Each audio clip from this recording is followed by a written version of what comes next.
from the city that never sleeps. 17 miles from Madison Square Garden, New York City. It's America at Night with Rich Valdez, America's favorite late-night talk program, featuring interesting guests from around the world and calls from across America. And now, here is your host, Rich Valdez.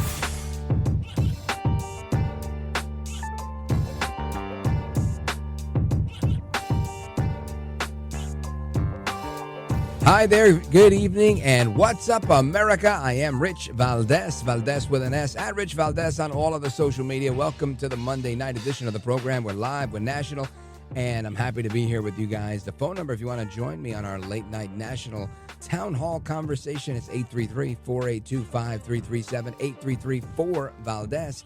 And man, it was Super Bowl yesterday, right? And I got to tell you, I was not particularly fond of either team. I'm a New York Giants kind of guy, if I'm football at all.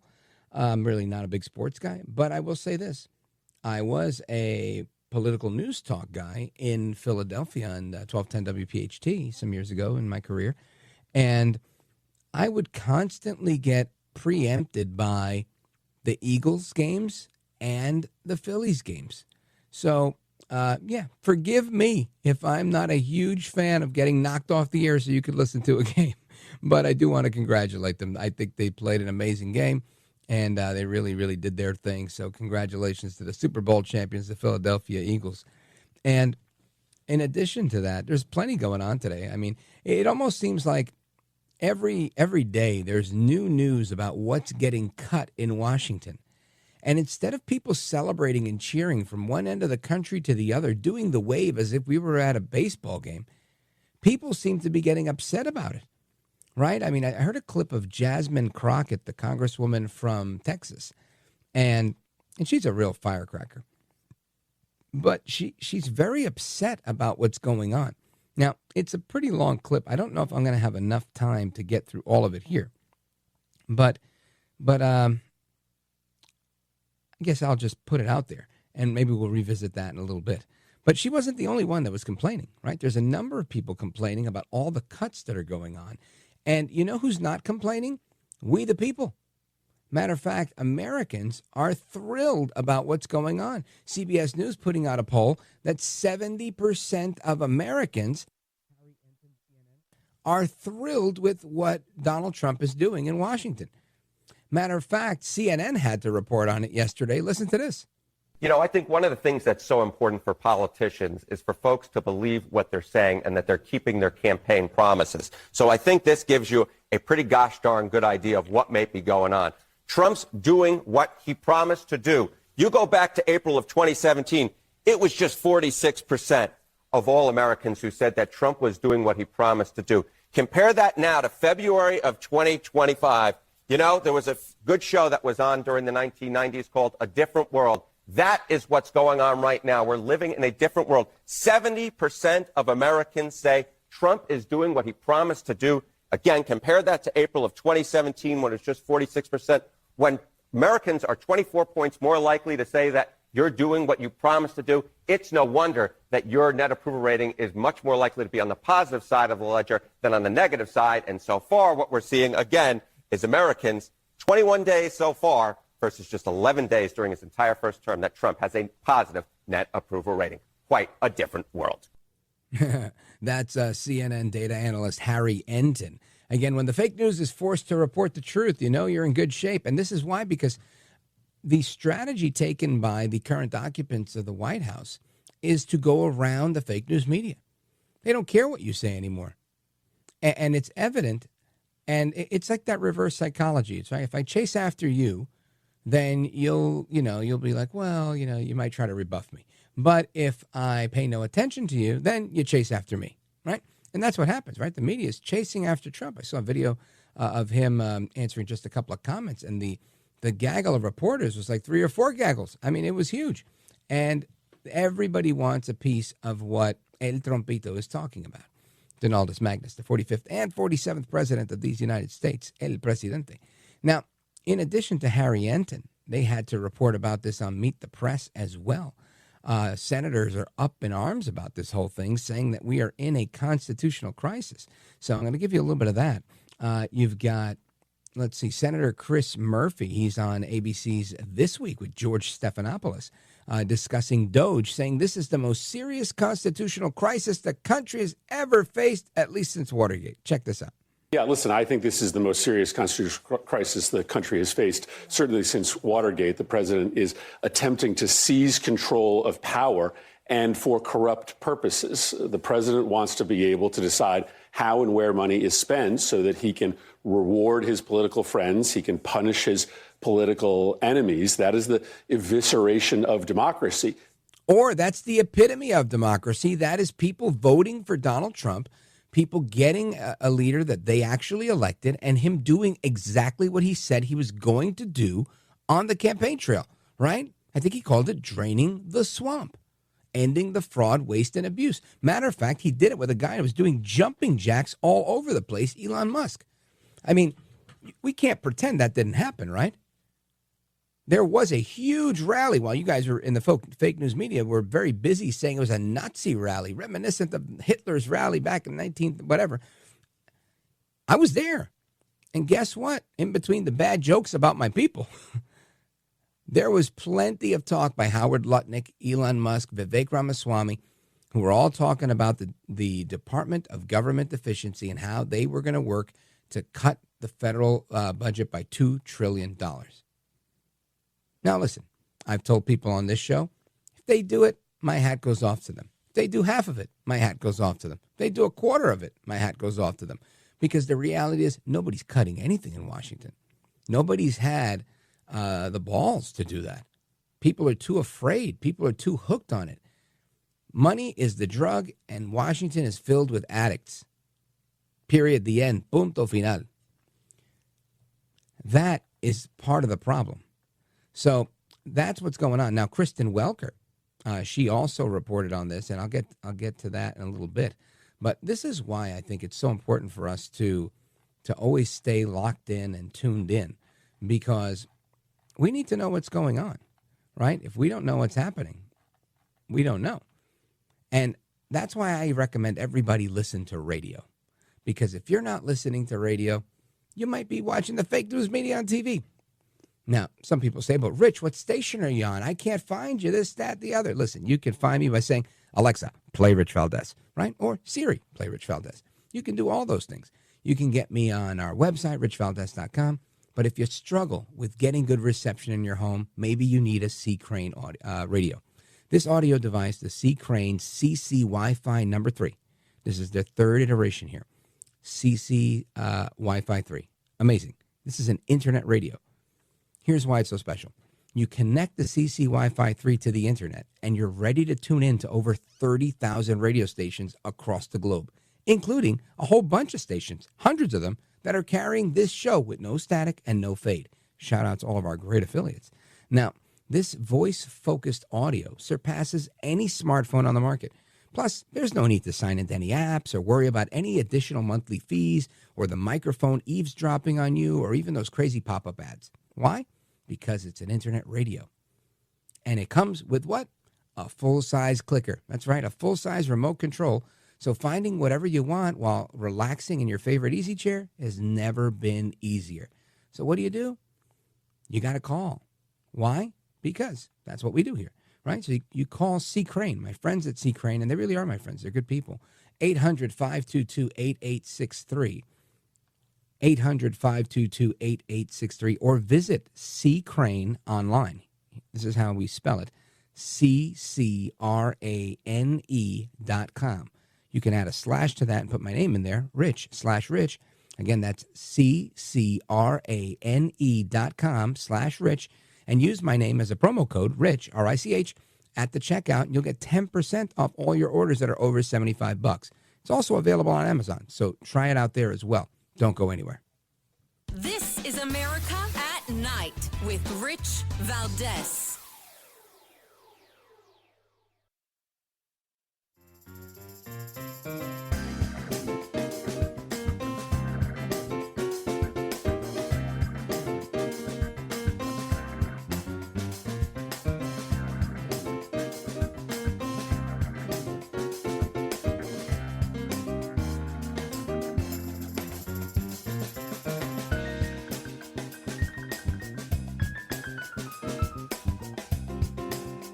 Well, thank you, Rich, and thank you for everything. I know you very well, and I listen, but I have a lot of people that listen, and they love your show, and I appreciate it very much. America at Night with Rich Valdez. Our nation requires steel and aluminum to be made in America, not in foreign lands. We need to create, in order to protect our country's future, a resurgence of U.S. manufacturing and production, the likes of which has not been seen for many decades. It's time for our great industries to come back to America. I want them back to America. This is the first of many, and you know what I mean by that. We're going to be doing others on other subjects, topics. Protecting our steel and aluminum industries is a must, and today I'm simplifying our tariffs on steel and aluminum so that everyone can understand exactly what it means. It's 25% without exceptions or exemptions. And that's all countries, no matter where it comes from, all countries. If made in the United States, however, United States of America, there is no tariff, it's zero. So if it's made in the United States, there is no tariff. All you have to do is make it in the United States. We don't need it from another country. As an example, Canada, if we make it in the United States, we don't need it to be made in Canada. We'll have the jobs. That's why Canada should be our 51st state. We'll bring back industries, and we'll bring back our jobs, and we'll make America industry great again. So essentially, we're putting on a 25% tariff without exception on all aluminum and all steel. So President Trump announcing tariffs on aluminum and talking about steel as well. I want to get into that with somebody who was a transition team member and an EPA transition team member for President Trump. He also is the senior fellow at the Energy and Environmental Legal Institute. And I think this is an important thing because, again, Trump's comments here, the president highlighting that this is about reducing the cost of certain manufactured goods that should have broad-reaching impact. I'm not sure if I fully understand that, so I want to see if Steve Milloy can help us understand. Steve Milloy, welcome back. Hey, Rich, thanks for having me. It's great to be yes, here. Yes, sir. So you hear the news about the tariffs here that President Trump is announcing, and he's been doing a million things, right, with Musk and others, and right, and Marco Rubio to cut the price of this and that and whatever, and ending foreign aid. And I mean, there's so many threads we can pull. But specifically with this, tell me the end game here. Who wins, who loses, and your thoughts on the net gain. Well, I think the end game is for everybody in America to win. Look, we are dangerously reliant right now on foreigners for vital goods. Yeah, I agree. Most specifically, China. We cannot afford to be dependent on China for high technology, for steel, for antibiotics, for all the myriad things we import from China. We are dependent on them. We cannot be, and we frankly cannot be dependent on anybody. We should be able to. We should, support ourselves, at least when it comes to vital industries. And so President Trump wants to bring those vital industries back to America. And, he's got to do everything piecemeal, and because, Congress is not going to all of a sudden say, vital industries must be in the United States.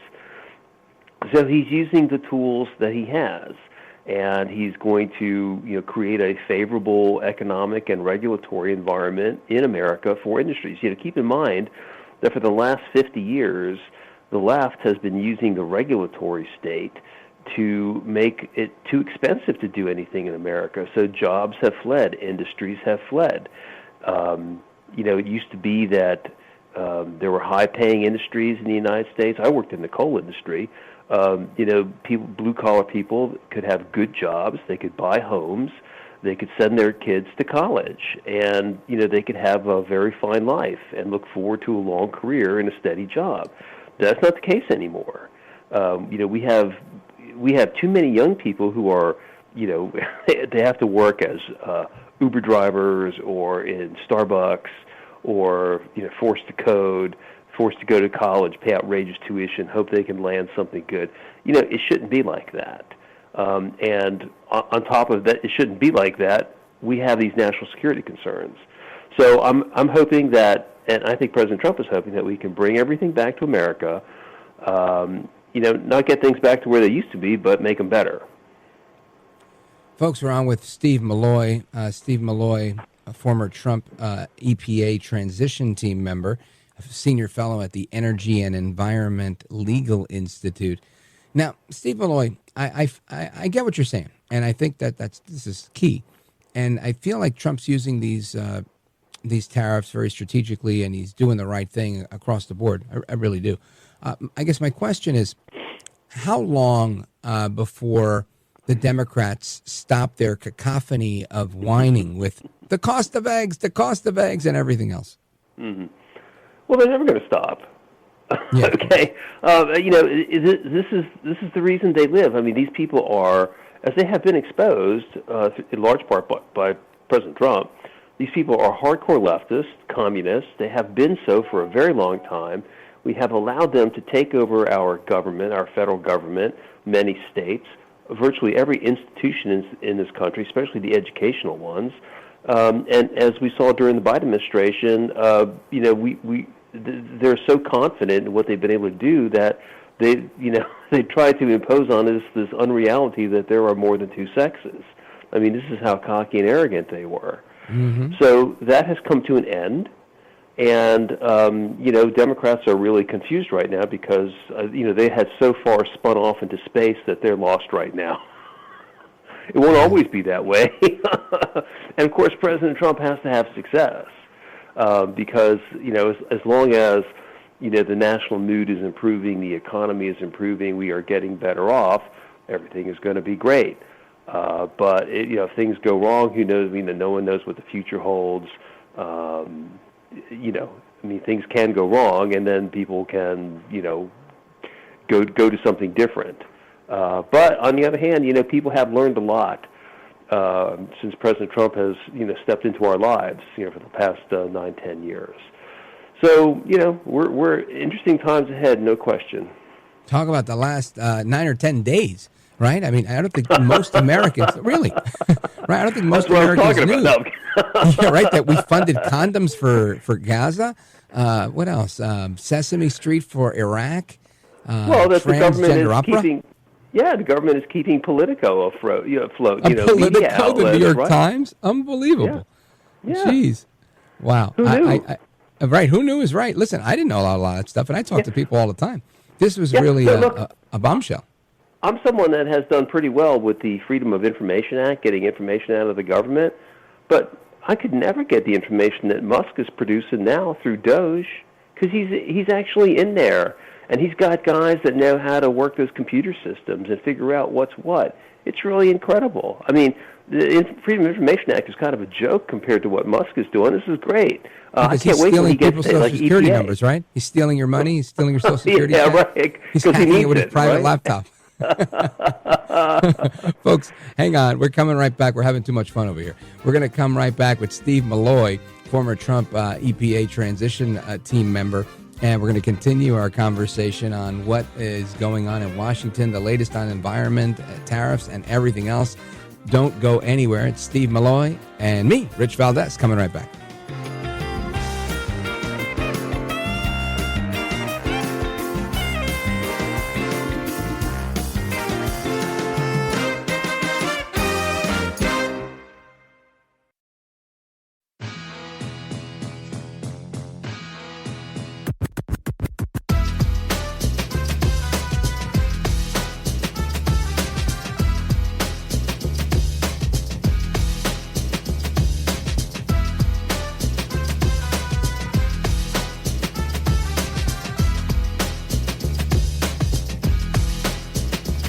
The best guests, the best opinions. This is America at Night with Rich Valdez. We begin with President Trump's historic overhaul of the federal government that is proceeding at an unprecedented pace and scale. The president has tasked Elon Musk, the world's richest man, with carrying out his mission. And now Musk and his team of young tech engineers have inserted themselves into at least 17 federal agencies, according to the New York Times. Well, that sounds exciting. We're going to get into that with our guest, Steve Milloy. Steve Milloy is a senior fellow at the Energy and Environmental Legal Institute. He's also a former Trump EPA transition team member, founder over at junkscience.com. Great website, by the way. Follow him at junkscience on Twitter. And Steve Milloy, when you hear that, I don't know if Margaret Brennan or Kristen Welker was trying to scare me in that report, but it sounded like a very welcome reprieve to me. Well, I just think it's great what Trump is doing, getting in there. I mean, this is such a difference from 8 years ago. We were trying to change the government conventionally, and much to our chagrin, we saw what that was like. So Trump is now trying it unconventionally, and so far with great success. Oh, yeah, I agree with that 100%. And according to the CBS poll that just came out, 70% of Americans are on board with what he's doing, from immigration to the dodging that he's doing, with the reduction in size of government and ending the fraud, waste, and abuse. And again, I say that as if there should be some degree of incredulity to it, but it really makes all the sense in the world. I think nobody's ever liked that. And I think too many people, myself included, were very jaded, thinking you really can't end all of that. And I guess, I always thought the deep state was kind of impenetrable because you could never really stop their supply of cash. Leave it to Trump to figure out how to end their cash addiction, and voila, they start to shrivel up. Look, he's even thought about it in different ways, and I think a lot of it, he is sort of gradually coming to realize, he started out with no tax on tips, and then no tax on Social Security. And so now he's thinking about no income tax at all. We used to run our economy off tariffs. And who's to say that can't be done again? And so, and getting rid of the income tax would be terrific to get rid of withholding. I think that would just unleash our economy and at the same time slow down the government. Our government is out of control. When they're sending, millions for condoms to Hamas, that is bad. No way. That is just bad. Now, Steve, bad. Or transgender stuff in Serbia. My parents come from Serbia. What the hell are we doing? Sending money to Serbia for? Crazy. Tell them to stop being transgender. Yeah. You won't have to do it. It's funny. The day that came out, I met a funny guy, Serbian guy, and he was telling me, "You're not going to find no transgender in Serbia. You crazy? You're not going to find any transgender in Serbia." That's What's true. this guy talking about?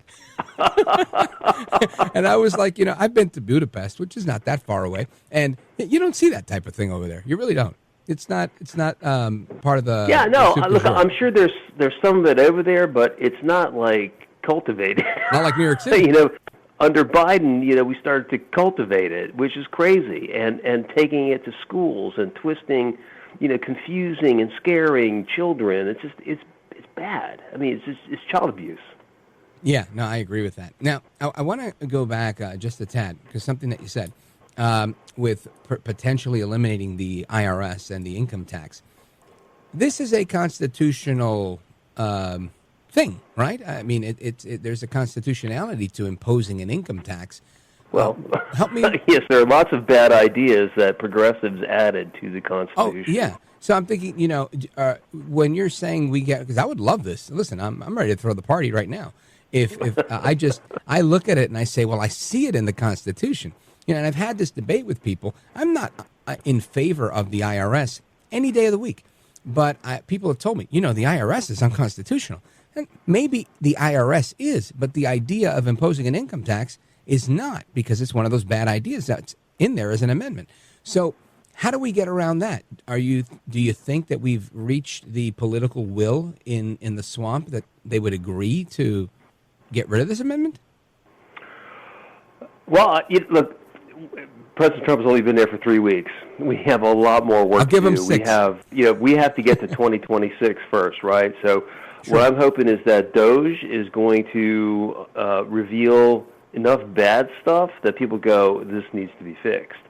And once people come to the realization that stuff needs to be fixed, can be fixed, will make their lives better if it's fixed, then I think that we can look at some of these progressive amendments that were added at the beginning of the 20th century, like the income tax. That needs to go. Also, the fact that states, we directly elect senators. That's not the way the Constitution was originally drafted. That was the 17th Amendment that they messed that up. The senators represent the states, and the state legislators pick. That's how it should be. State legislators pick the senators, and the people vote for their congressmen. That's how the constitutional republic is supposed to work. So we need to get rid of the income tax amendment. Yeah, and we don't even you don't even really need to get rid of the income tax amendment. You just cut the rate to zero, right? I mean, that's what I'm talking about. Quick fix. Yeah. Now we're talking. That's a quick fix. You just sold me. Yeah. You made me a believer. Now the movement is gettozero.com, gettozero.com, right? I love it. Yeah. No, and you should, and the whole withholding nightmare, and we have to obviously address Social Security and Medicare and all these kinds of things because these things are just crazy. But we are $36 trillion in debt. We cannot afford to add more to that. I mean, we pay $1 trillion in interest every year. It's unsustainable. Yeah, that it is. And I had a big debate about that recently as well. So, where I've been, how much more can we endure? And obviously, our fiat currency, it works to some degree, but will it last forever? The answer is definitely no. And when we're spending this $1 trillion just on debt service, we're screwed. Yeah. Totally. Yeah, screwed. no. Well, the Federal Reserve, that's something else that's got to go. I mean, it has overseen the destruction of the dollar, and hence the rise of cryptocurrency. I think people misunderstand what cryptocurrency is supposed to be. They think it's just some sort of fund-fueled investment. The purpose of cryptocurrency is a hedge against the dollar because the government has been destroying the dollar. And so cryptocurrency is supposed to be like the new gold. Yeah. Well, I want to pick up right there when we come back. If you could stick with me for just a couple more minutes, I want to talk about the Federal Reserve. Folks, we're coming right back with Steve Milloy. Don't go anywhere. This is America at Night with Rich Valdez. Call now, 833-4-VALDEZ. That's 833-482-5337. 833-4-VALDEZ. That's Valdez with an S.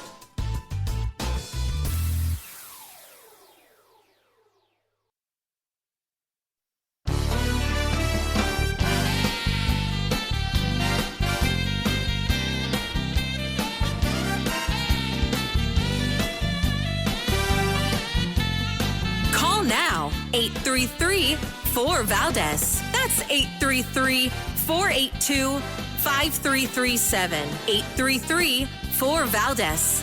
That's Valdez with an S. The bill to audit the Federal Reserve is H.R. 24, and every year I have to rush to the well of the House on the first day of Congress to introduce the audit the Fed bill so that I can get that H.R. 24. It comes up very early. Everybody, you can imagine with 435 congressmen, everybody's got a bill they want to put in on the first day. That would require a complete and total transparent audit of the Federal Reserve. That bill has passed the House and it's gone to the Senate, but they've not, in the past, not this Congress, it hasn't passed the House. But there should be no problem to pass the House this Congress. The thing is, when it gets to the Senate, you've got some senators over there. I'll give you his initials, Bernie Sanders, who, when he was in the House, supported an audit of the Fed. And then when he got to the Senate, he's like, well, I don't know about auditing the Fed. So it's a little harder to get it through the Senate. But this is one of those bills that we should be doing in the first 100 days and putting it over there because it's completely in line with DOGE. And some of the president's priorities and just transparency to begin with. I've got also going to introduce another bill just to completely end the Federal Reserve. I mean, because that would be my preference. I just probably can't get that bill passed through the House yet. Audit the Fed and the Federal Reserve. Steve Milloy, what do you think of Congressman Massey's idea here for a bill to put forward? Well, I mean, his best idea is to get rid of the Fed, right? I don't even know the Fed is capable of being audited. I don't know what kind of records they have. One of the problems is that the Fed tries to manage our economy in secret, and so no one knows what is going on. And they have way too much power. And there's things in Washington D.C. It's very political, and And the bottom line is that the Fed has managed to basically finance, big government. And, if you're for big government, well, that makes sense. But if you're not for big government, it doesn't make any sense. And I don't know that big government is not helping us. Big government has hurt us. This notion that these people work in secret to regulate interest rates and set employment goals and do this and it's nuts. It's where is this in the Constitution? It's not. We need to decentralize things. We can have stricter banking regulations so that to avoid bank panics and things like that. But we don't need a money manager for the federal government, which in the end manages things which only really advance the federal government's interest. Steve Milloy, I know that you are an environmental guy, but since we're on this topic here of the economy and finance and currency, do you think we ever get back to the gold standard? This is my question for anybody, honestly, because I think we would be well served in doing so, but I've seen arguments on both sides. I'm curious. Yeah. Well, that's a tough question. I don't think we actually can get back to the gold standard because I'm not quite sure there's enough gold in the world. If you talk about like gold at $32 an ounce, we're way past that. That's not going to happen. Sure. There are lots of other ways to hedge against inflation. But the best one is just to have a strong dollar and have a government that's not printing them like crazy. This is where the 2008 housing bubble burst, and this is where Bitcoin came out of, and cryptocurrency. It's supposed to be a hedge against the government deflating the value of our money, and we need to take away the government's ability to do these things so easily. Markets work, and when markets get out of whack, there's some pain, but markets by and large work, whereas the federal government just is a sort of slow deterioration, sometimes a rapid deterioration of everything. Steve Milloy, thank you, sir. I want to make sure everybody gets a chance to follow you. Where do they go to follow you? What's the best place? Follow me on X at Junk Science. At Junk Science. Check him out. Steve Milloy, former Trump transition EPA member, senior fellow at the Energy and Environmental Legal Institute. Always a pleasure, brother. Hope to have you back really soon. Thank you. Yep, bye-bye. You bet. All right, amigos, we will continue with your calls and more. 833-482-5337, 833-4-Valdez. This is America at Night with Rich Valdez. Call now, 833-4-Valdez. That's 833-482-5337, 833-4-Valdez. That's Valdez with an S.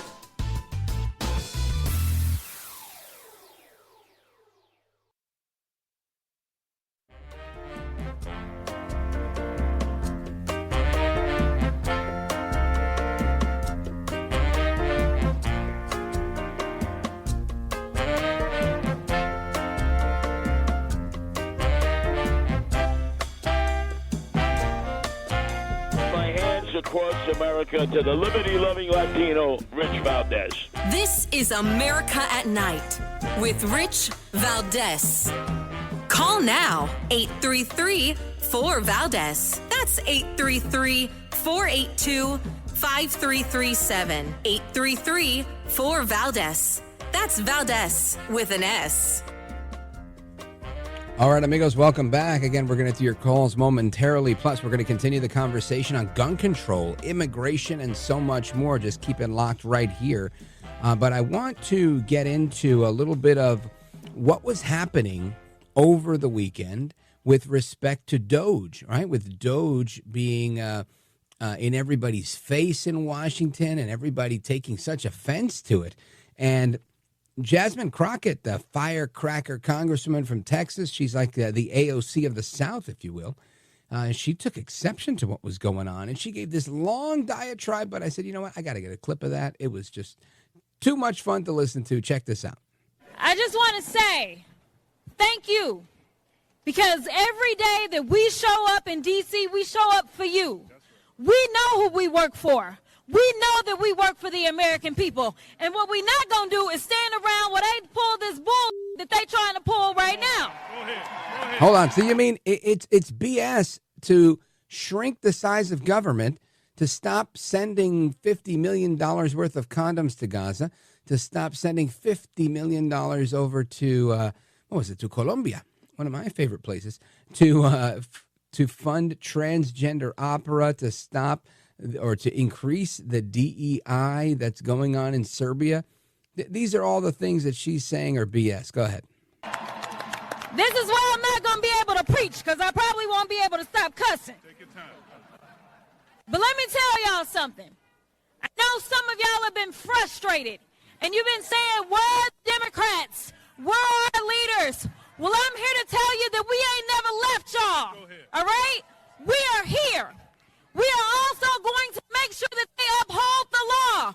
We are not going to sit around while you go ahead and desecrate our Constitution, or you look at the laws that have been passed into law and say, never mind, we'll just ignore that. Instead, we are going to be in your face, we are going to be on your asses, and we are going to make sure, you understand what democracy looks like. This ain't it. So let me tell you something, Mr. Trump. You gonna learn a few lessons from us. And I'm gonna be the first one. You and your little friend off of Twitter, y'all about to find out, all right? Now let me be clear. What Maxwell said is true. Our job is to conduct oversight. We both serve on the oversight committee. And right now, as elected leaders who tried to go in, we were told, well, hold on a second. We got to check to see if you can come in. Now, y'all know he likes to pound around with Putin, right? He's trying to turn us into Russia. But I got news for him. We, the people, will not go. That's right.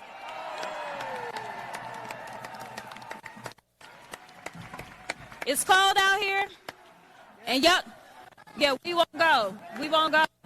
We won't go. We won't go. Listen, the final thing I'm going to say is there are those that have said that we may face a constitutional crisis. I want you to know that the crisis is here. I want you to know that the power belongs to the people, though, y'all.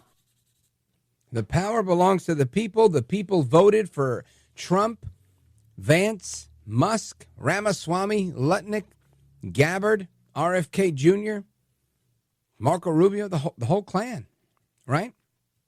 The whole team. And this, to me, it's listen, this is politics, right? And I'm going to give her high marks on her delivery. I think her performance art was fantastic. This was really well done. Did it make a lot of sense? No. Should we be upset that people are going after waste, fraud, and abuse? No, we should not. But Jasmine Crockett did a great job rallying the people up. She's attractive. She's eloquent. She's full of energy.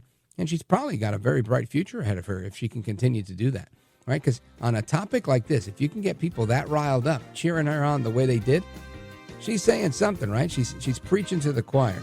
So we've got to do our preaching a little more as well to make sure people don't celebrate the fact that the government is spending money like that. Anyway, folks, we're going to continue the conversation every day this week.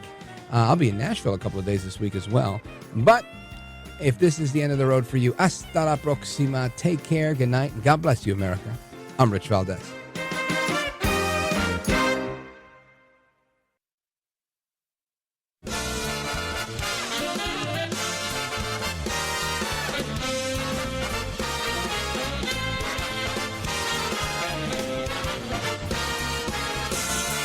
Live from the city that never sleeps. 17 miles from Madison Square Garden, New York City. It's America at Night with Rich Valdez. America's favorite late night talk program, featuring interesting guests from around the world and calls from across America. And now, here is your host, Rich Valdez.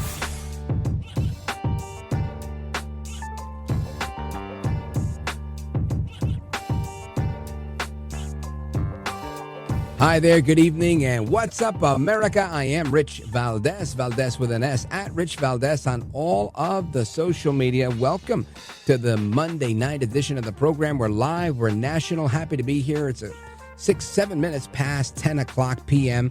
Eastern Time.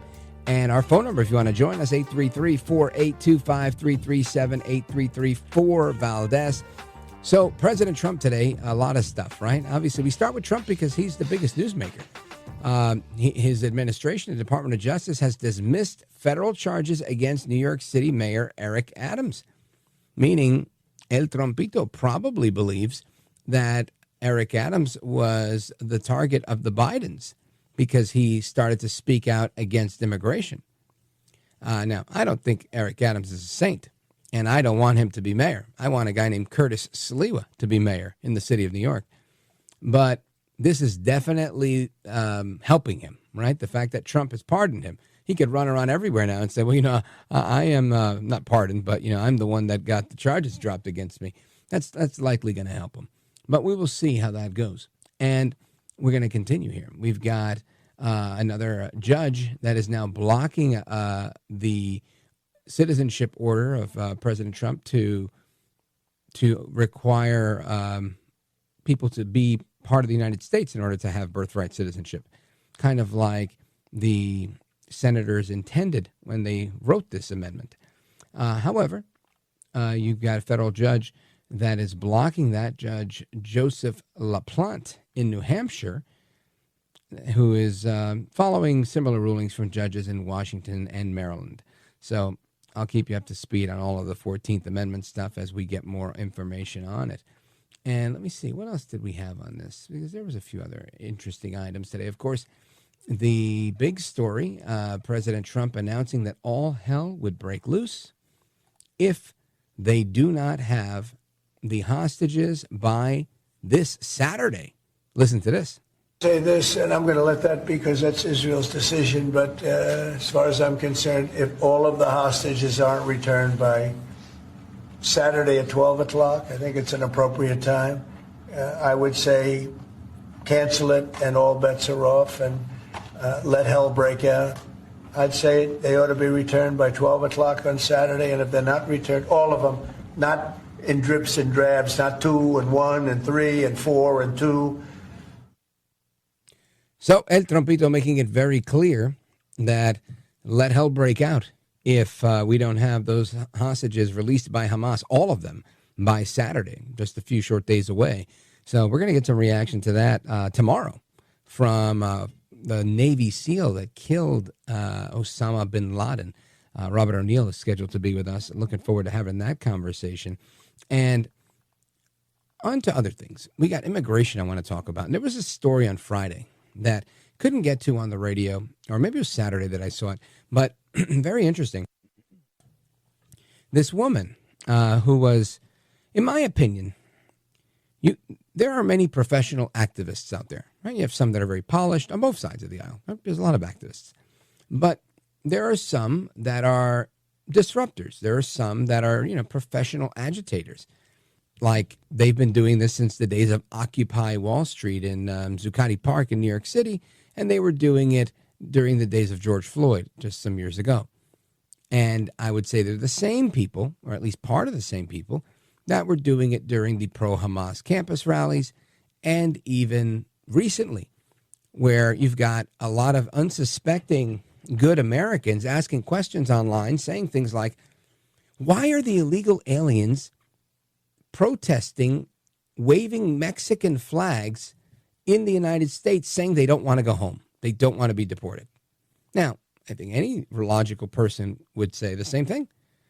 If you're an illegal alien and you don't want to be in the United States, or you don't like the United States, why be here? Well, the reality is this is a lie.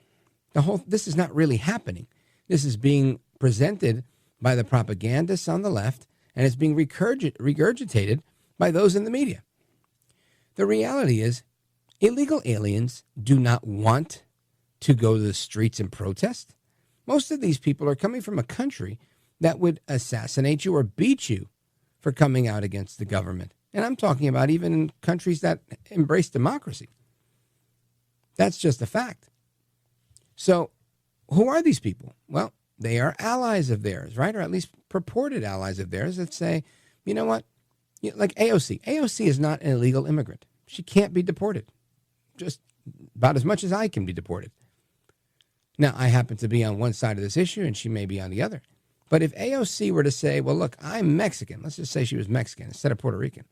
And she were to go and, find an American flag that was flying up on a flagpole and then, bring it down and attach the Mexican flag and try to raise that in its place.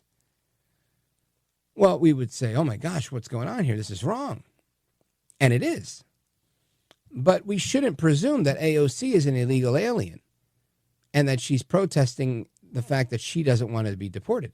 No, she is a professional agitator that happens to be Hispanic and is protesting on behalf of people that are getting deported. Well, that's what's happening. You've got a lot of Mexicans that are born in California, that have been Americans their whole lives, maybe even born to parents that were born in California, that are progressive, leftist, Democrat, commie sympathizers. So when it comes time for them to start waving flags and doing what commies do, they know full well how to do it. And such was the case when a woman was arrested, not for cursing at the cops or anything like that, or putting the American flag on the floor, because that's how it kind of looks in the video. No, she's arrested because she stole somebody's flag off their property. And in stealing that flag, she put up her own flag. And that is the illegality of what she did. Then she resisted and whatnot. But we've got the audio clip, and I want you to listen to this. Check it out. You're not going to tell me what to do. This is Mexican land, motherfucker. No, okay. Look at that flag, because that flag isn't on the floor, is it? Is it? Hey. You can't say... So, no, they're asking her to turn around to put handcuffs on her because she's saying that flag isn't on the floor. This is misdirection. Right? This is the magician looking at you in your face and asking you, did you see where I put the whatever, while he's doing the sleight of hand as he's looking in your eyes. This has nothing to do with the flag being on the floor. She's making a case about the flag being on the floor. She's screaming, this is Mexican land, mother effer. But this has nothing to do with anything. They're in California, and she's stealing someone's flag. Go ahead. No, esta es mi tierra. Esta es mi tierra. Esta es mi tierra. Come here. Okay, my people kill you. Turn around. I'm going in peace and you're hurting me and you're going to regret it when you... Okay. Touch me, motherfucker, and when your kids die. When your kids die. You're squishing my hand and they already know. Now, hold on. She says, when your kids die. When your kids die. That's right. Now she starts saying that as a result of them arresting her, these officers' children are going to die. I mean, she gets so outlandish with her rhetoric. This goes, way beyond anything that a protester should be talking about. But this is where she chose to take it. And the reality is, cops hear this stuff all the time. Listen to this. You don't need to go. Take me. Stop her. Take me. Take me. Take me. Take her down. Take me, motherfucker. She's all right. She's all right. Let's get her. We'll get her. Fantastic, motherfuckers. And you're going to pay. My dad is going to kill you and all your family. You think that's a joke until it's not. You're hurting my hand and I already told my dad. Okay, cool. Hey. You think it's a joke. Hey, relax. You're going to set me free. Relax. No. I said you want. Turn off my car. Turn off my car. Don't this tell is my me land. what to do. Get the f*** out. Then get the f*** out of my land. That's Mexican land. That's Mexican land.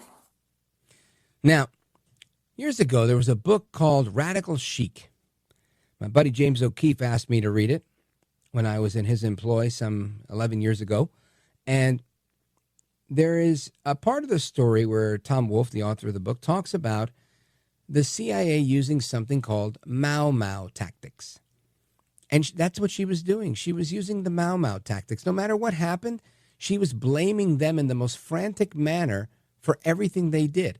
Right? So one would suppose that when you're violating the law, you're going to be arrested. But instead, She flipped it back on them and said, "This is Mexican land. What are you doing? That flag didn't touch the floor. How dare you? You're hurting me. You're hurting me." Right? Every step of the way, she was calling the attention to them frantically. Right? That is how the Mau Mauing works. You have to, it's bird dogging. You have to be over the top, outlandish, so that the attention is on you, but you're directing it at the other person, labeling them as the aggressor, somehow as the bad person here. It's propaganda. And this is exactly what she's doing. And she's clearly done it before, because this is not a technique that you just perfect overnight, right? The Mau Mau tactic that the CIA used to overthrow the Mau Mau people, where this is a practiced, rehearsed thing. And she's great at it. And this is, again, indicative of people that are experienced. Some would call them organizers, but I would call them professional agitators. This is what they do. These are the people that come ready to battle, right? If they're at a big function, they know there'll be police mounted on horseback. They have small ball bearings or marbles with them in their pockets that they'll throw at the police horse's hoofs so that the horse will freak out and slip upon lifting its hoof, and this causing the horse to kind of seemingly go out of control, where then they, in effect, could tug at the police officer's pants, where the police officer will, in response, hit them with the billy club that's on the saddle of the horse, and they will get video of that saying the police were beating us. And this has been going on for decades.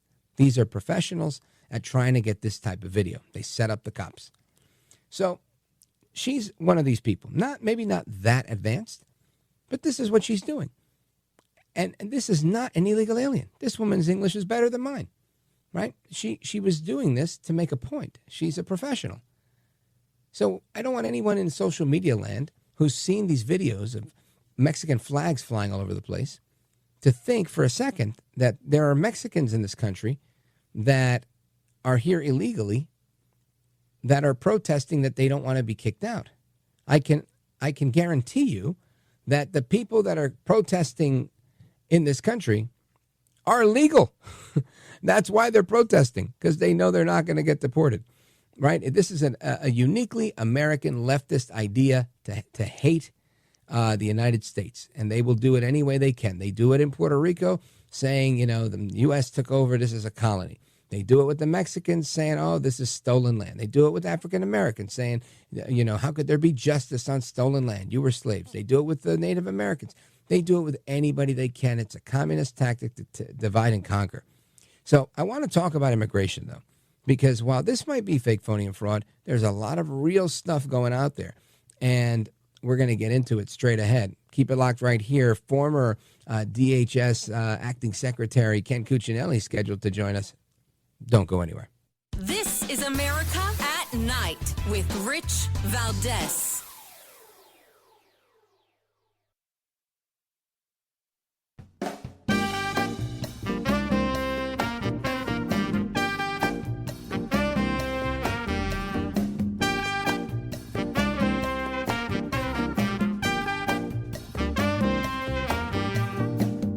So glad to be on your show, Rich. It's just an amazing broadcast that I hope the rest of America listens to every day. America at Night with Rich Valdez. But in a scenario like this, how do you plan on using the military? Could they get involved in the violence if the cartels strike? Yes, and we expect them to. But the Mexican military, President Trump's able to get Mexico to put military on their northern border. That will certainly help.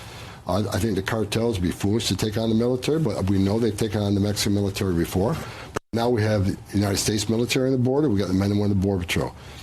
Do I expect violence to escalate? Absolutely, because the cartels are making record amounts of money. They're making record amount of money in alien smuggling and trafficking of women and children and drugs.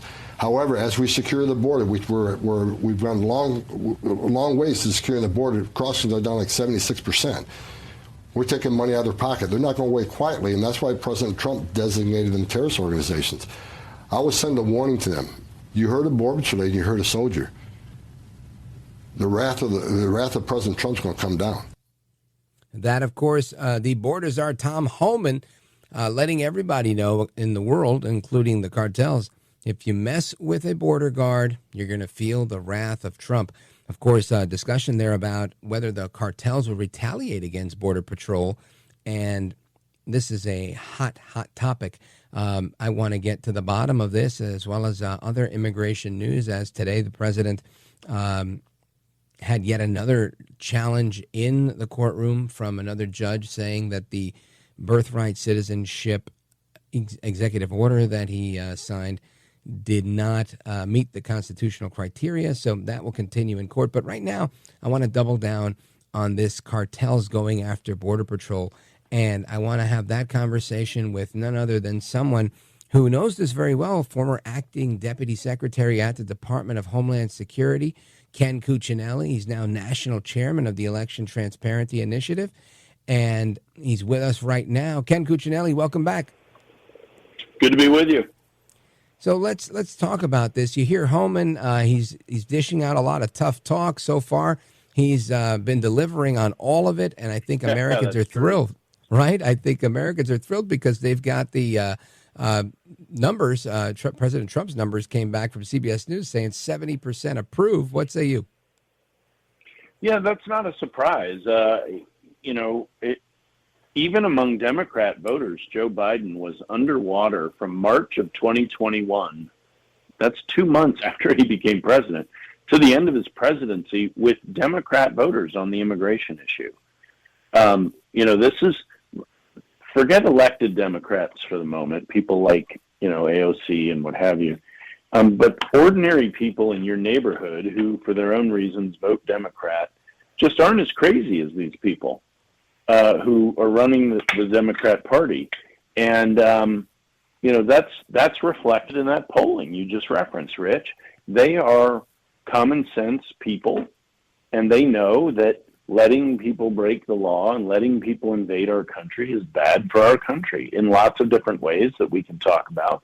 But it's fundamentally wrong, and Americans get it. It's not that complicated. Yeah, I agree with you. Now, I'm very pleased with the progress that we're seeing with President Trump making these promises and these promises being kept. But some other news that come out today, a court blocking the Trump administration from deporting 3 Venezuelan immigrants that were held in New Mexico to Guantanamo Bay. And they're citing a number of reasons, but the issue is the Trump administration says these guys are part of the vicious Venezuelan transnational criminal syndicate Tren de Aragua, and the court doesn't want to allow this. So I want to get your take on that. On the other side of the break, because we got about 30 seconds till we get there, and I want to talk about the birthright citizenship as well. So let me just remind the audience who our guest is, folks. We're on with Ken Cuccinelli, national chairman of the Election Transparency Initiative. He's also senior fellow for Homeland and Immigration at the Center for Renewing America. And he was former acting deputy secretary at the Department of Homeland Security, so he knows this stuff intimately well. He was fighting the deep state while he was in there and fighting the cartels. Ken Cuccinelli, stick with us, brother. It's good to have you here. We're coming right back with our guest, Ken Cuccinelli. Don't go anywhere. I'm Rich Valdez.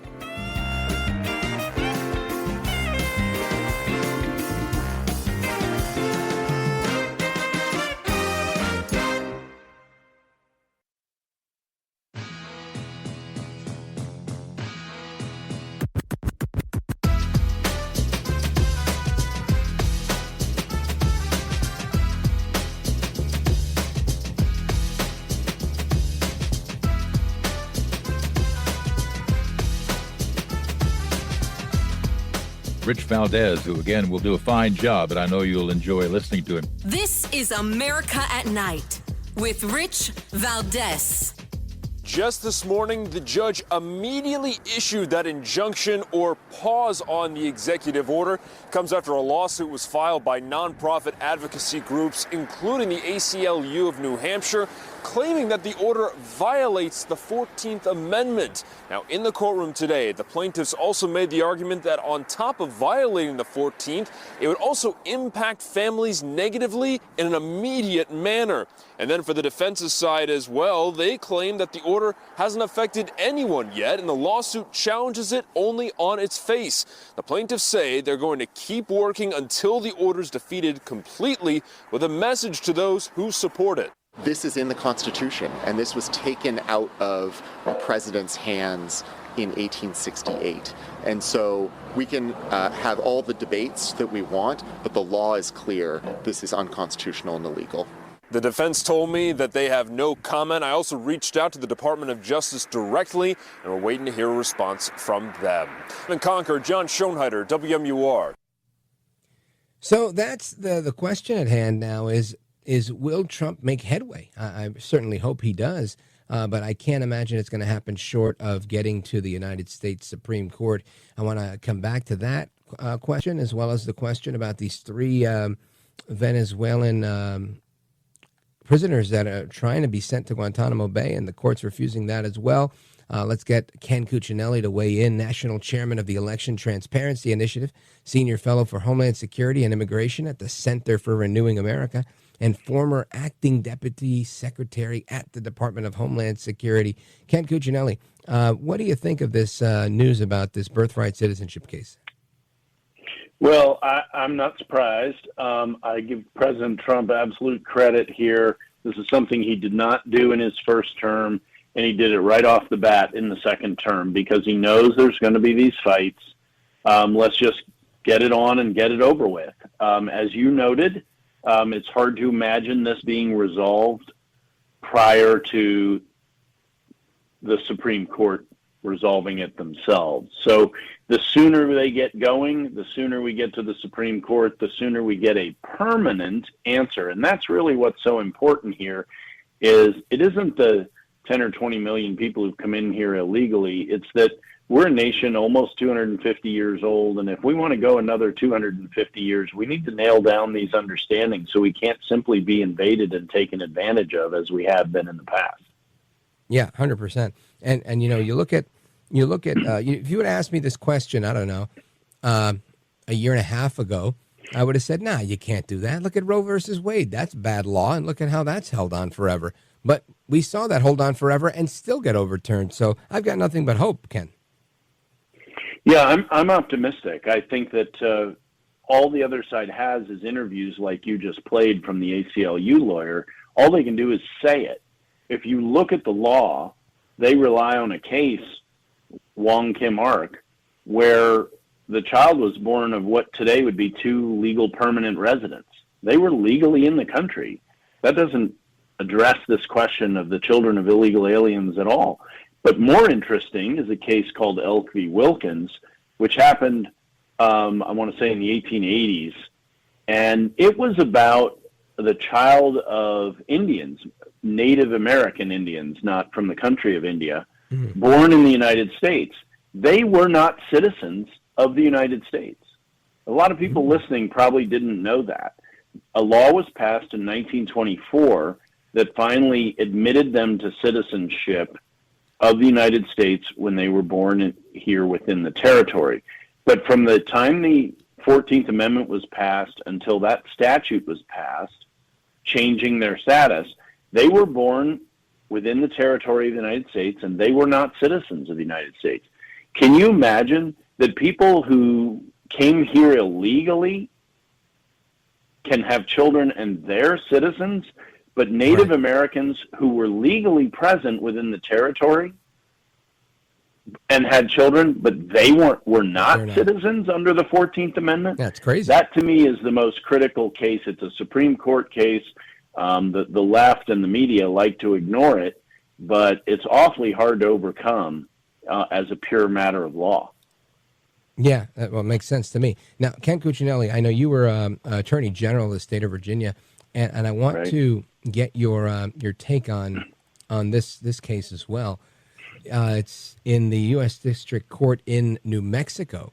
That's now, let's see, I guess the government is asking for, the plaintiffs here are asking for or the defense, whoever it is, the opposition is asking for a restraining order blocking the transfer of these 3 Venezuelan gang members based on the mere uncertainty that the government has created surrounding the availability of legal process and counsel, which they feel access is insufficient, so they don't want to authorize this type of thing.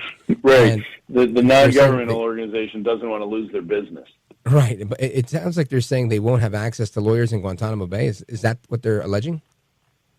That's not what the Secretary of Homeland Security is saying. And look, the Gitmo has been used in the past as a holding place for migrants, illegal aliens attempting to get to the United States or who have gotten to the United States. This is not new. It's been done before. And, you have judges who are really being more activists than they are judges here. But again, they've started this process.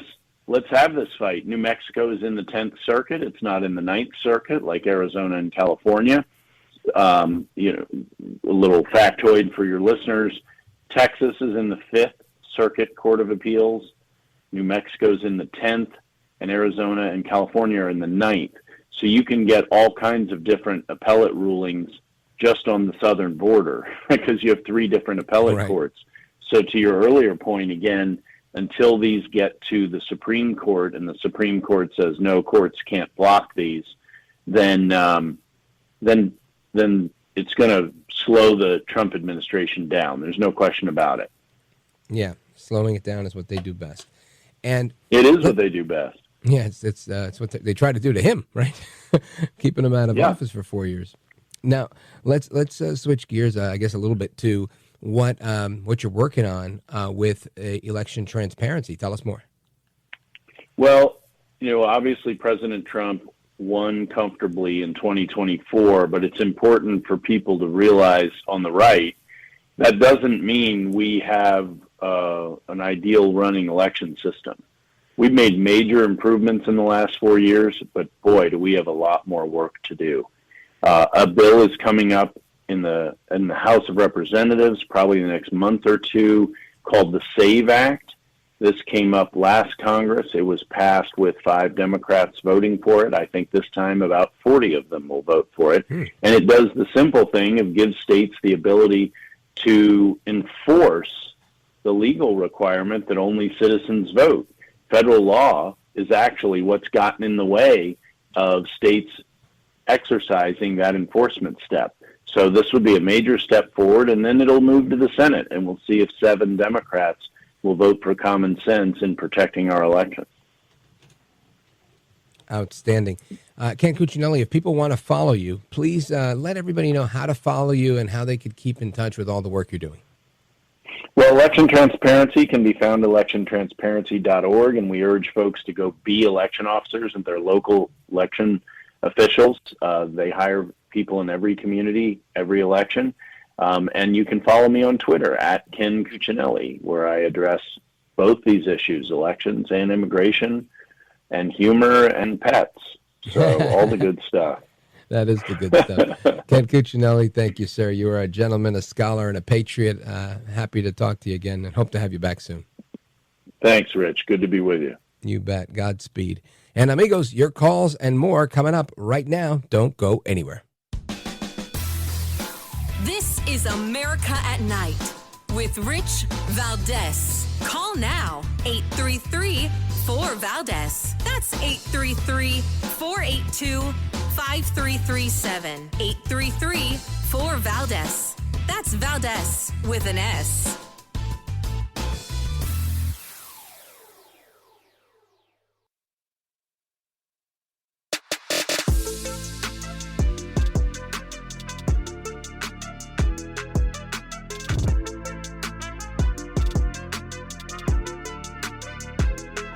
Call now, 833-4-VALDEZ. That's 833-482-5337. 833-4-VALDEZ. That's Valdez with an S.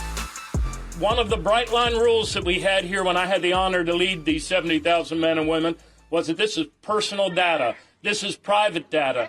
This is every man and woman in America from their very first job, all of their earnings for the benefits they work a lifetime for. That is personal data, and it was a fireable offense to go into other people's personal data when you did not have a business purpose related to that person's application. And now these boys from DOJ roll in violation of the Constitution, in violation of the law, in flagrant violation. And so we say again, Elon Musk, keep your hands off of Social Security. This is not about efficiency. This is about two things. This is about stealing the personal data of Americans, and it is about taking a lifetime of earned benefits, your Social Security benefits, and turning it into a Bitcoin bank. That is, what's his name? Senator O'Malley. And he's a handful here because, I mean, so many things are wrong with that statement, right? I want to start with number one, saying that a legitimate business purpose to access this information. He's conducting an audit, right? They're trying to figure out what fraud, waste, and abuse, right?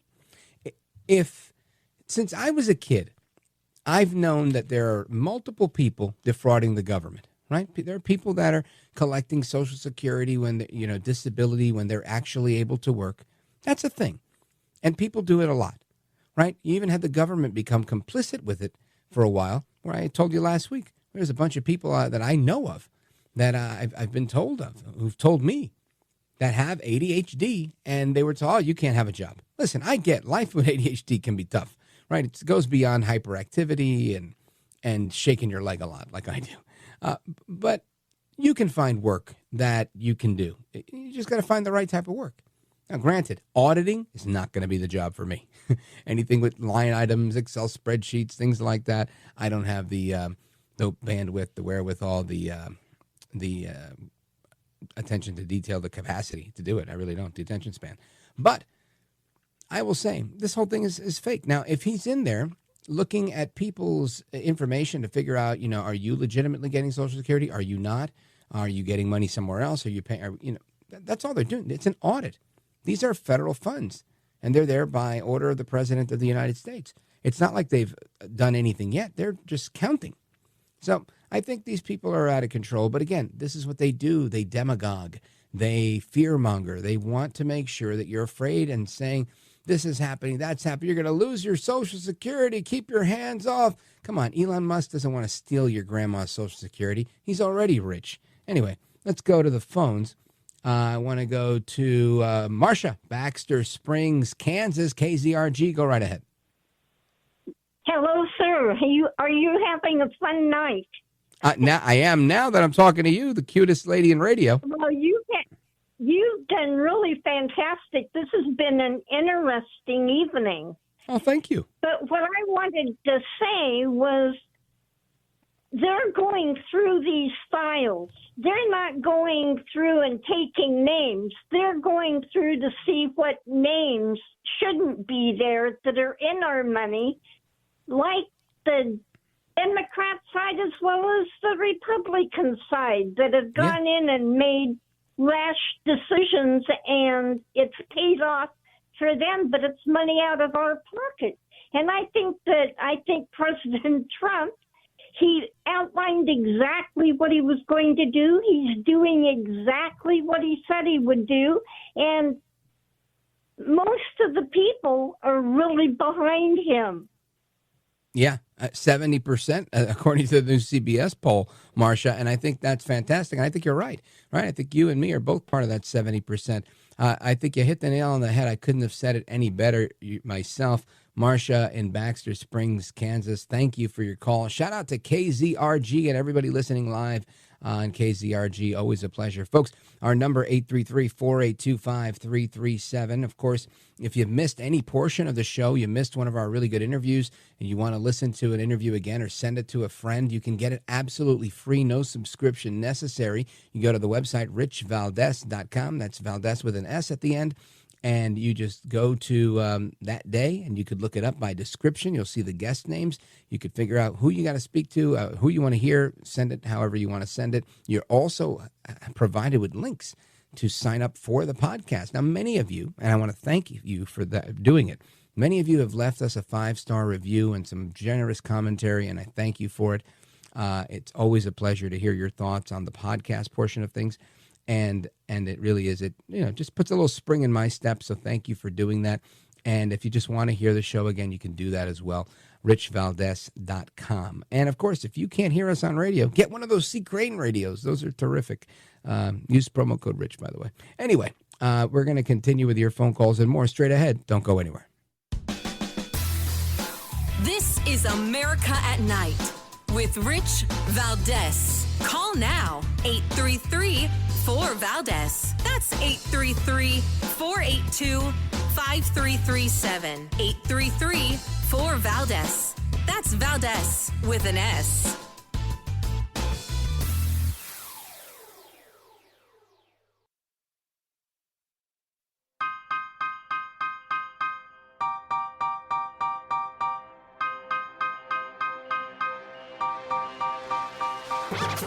Voted best head of hair in live late night radio 6 years in a row. It's Rich Valdez. Republicans will almost certainly need Democrats to help keep the government open past March 14th. Are you willing to use the prospect of a government shutdown or even a default on the nation's debt as leverage to force some Trump concessions? Look, the Republican Party has shown year after year that they're the party of shutdowns. They're the party of government chaos. They're the party that can't even within their own ranks pass these funding bills. And that's why, as you said, they're going to need us. What we are the party of is a party of protecting residents, protecting veterans, protecting first responders, protecting American safety from his illegal actions like shutting down FEMA.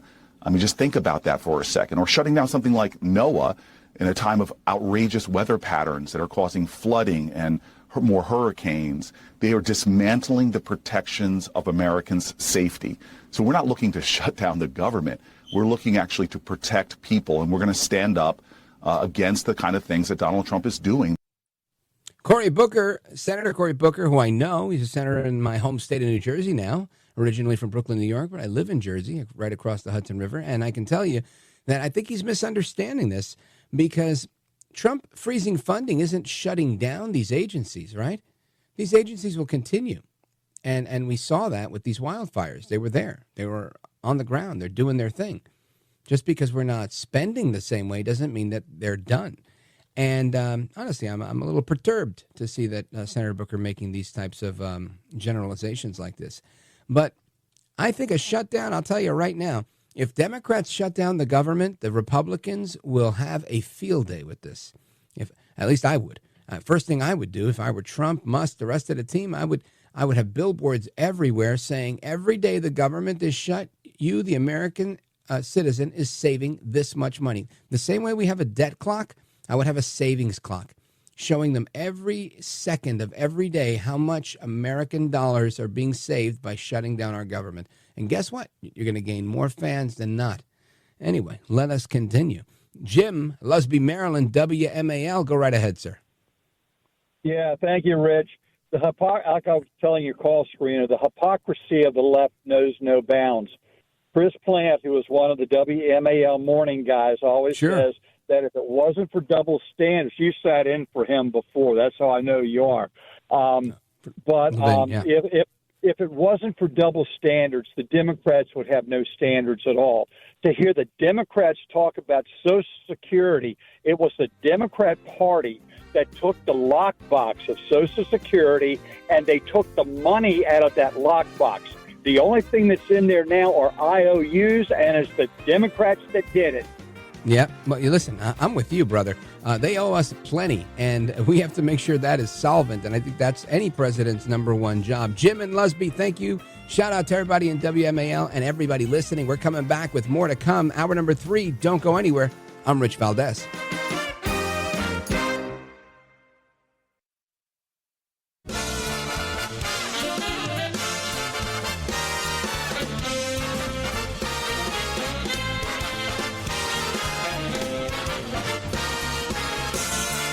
Live from the city that never sleeps. 17 miles from Madison Square Garden, New York City. It's America at Night with Rich Valdez. America's favorite late night talk program featuring interesting guests from around the world and calls from across America. And now, here is your host, Rich Valdez.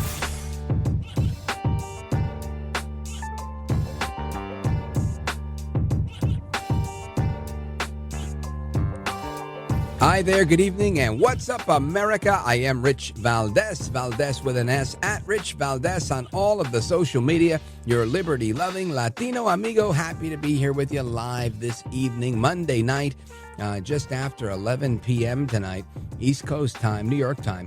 And I want to invite you to call us. Our telephone number is 833-482-5337, 833-4-VALDEZ. And there's a bunch of stuff, as always, on a Monday to talk about. Now, of course, the media is doing their best to ingratiate themselves with Trump now that they realize the majority of Americans are on board with what El Trompito is doing. 70% of Americans approve of Trump's handling of the first, what is this, 10, 15, 20 days, first month, let's call it, of what's happening. It's not the first month because he got in on the 20th. We're 10 days shy. But figuratively speaking, they're very happy. And you've got folks over at CNN like Harry Enton putting the most positive spin on it they can because this is positive news. And I think we're seeing a shift where they're realizing, you know what, we got to get with this guy. We can't sit here and bash him all the time because people won't watch our channel. And they don't want to lose out. Listen to Harry Enton over at CNN. You know, I think one of the things that's so important for politicians is for folks to believe what they're saying and that they're keeping their campaign promises. So I think this gives you a pretty gosh darn good idea of what may be going on. Trump's doing what he promised to do. You go back to April of 2017, it was just 46% of all Americans who said that Trump was doing what he promised to do. Compare that now to February of 2025. You know, there was a good show that was on during the 1990s called A Different World. That is what's going on right now. We're living in a different world. 70% of Americans say Trump is doing what he promised to do. Again, compare that to April of 2017 when it's just 46%. When Americans are 24 points more likely to say that you're doing what you promised to do, it's no wonder that your net approval rating is much more likely to be on the positive side of the ledger than on the negative side. And so far, what we're seeing, again, is Americans, 21 days so far, versus just 11 days during his entire first term, that Trump has a positive net approval rating. Quite a different world. CBS News, 70% of Americans approve, and that's a great figure for Trump. And guess what? I think it's accurate because everywhere I go, people seem to be happy about this. Now, of course, there's a bunch of folks on the left that don't want to talk about that, right? They'd rather talk about other things, right? You had the Super Bowl just yesterday. People are still talking about that. You've got a big announcement coming in Congress tomorrow about holding the government more accountable, coming from the Oversight Committee, as well as Congresswoman Anna Paulina Luna. So keep it locked here for that. We're going to give you that tomorrow. But you've got Democrats talking about anything but government efficiency. I was looking at this clip of Ana Navarro from The View. And she claims that President Trump will now ban black people from performing at Super Bowl halftime shows because, well, of course, because he's Trump, so she says. Listen to this. What about you, Anna? Okay, well, I don't do sports. I don't do football, so I wasn't watching the game. But listen, I think today Donald Trump is going to sign an executive order banning black people from halftime. Because, again, everybody laughed. Honestly, funny if you're into the humor. But she wasn't trying to be funny. I don't think she was. I think she was really trying to stoke, some of that sentiment there. Like, you better watch out. You're going to be in chains. Although it was Biden that said that, right? We'll have you back in chains. Anyway, all of this being said, there's a tremendous amount of oversight going into what's happening in Washington. you've got members of Congress all over the place that are at it. They're adamant about getting to the bottom of things. Congresswoman Lauren Boebert, who we've had on this show before from Colorado, she was in a recent House Oversight Committee hearing asking someone that was testifying, Justin Goodman, who's senior vice president over at the White Coat Waste Project. And he was explaining how they're actually implanted, aborted baby parts being put into lab animals. I bet you didn't know about that, but listen to this. Implant aborted baby parts into lab animals. Have you heard of that sort of research? Yeah, we did an analysis a few years ago showing that over 90% of experiments with using human fetal tissue and putting them involved animals were funded by Fauci's NIAID. Do you know where they're getting the aborted human fetal tissue? A lot of it is happening at colleges and universities that have affiliated hospitals that perform that procedure. Madam Chair, I think we need to look into that as well. Yeah, I think they need to look into that as well. And listen, again, Republicans are talking about auditing the government and finding out, are we spending money on these crazy things? Democrats, the left, Ana Navarro were talking about black people. Now, again, nothing wrong with black people. I love black people. But it seems like that's their theme for today, right? Or at least for this week. Well, again, Congresswoman Jasmine Crockett, she was on a podcast last week, and she says that Trump is going to be rounding up people of color. This is a familiar trope. Listen to this one. I do believe that fear is truly warranted in the sense that people of color are just going to be rounded up. I mean, we've lived it, especially as Black folk in this country, right? Like, it's the racial profiling. And so whether you're a U.S. citizen, whether you are here as a DACA recipient, whether you are undocumented, whether you are naturalized, whatever your situation is, I think that if you can be mistaken for being a brown person, that you should be concerned, because there is nothing that is tatted on anybody's head that says I'm undocumented or I'm a citizen, right? Well, again, that is Jasmine Crockett. Congresswoman Crockett, let me be the first to inform you that I am safe. Again, I have been unmolested by ICE.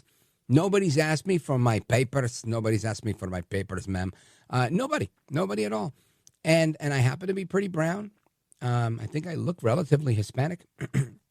I think this woman's out of her mind. And I'm waiting.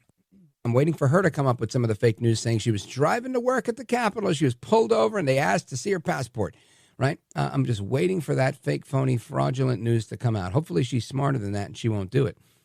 But this is the type of crazy that we're dealing with right now.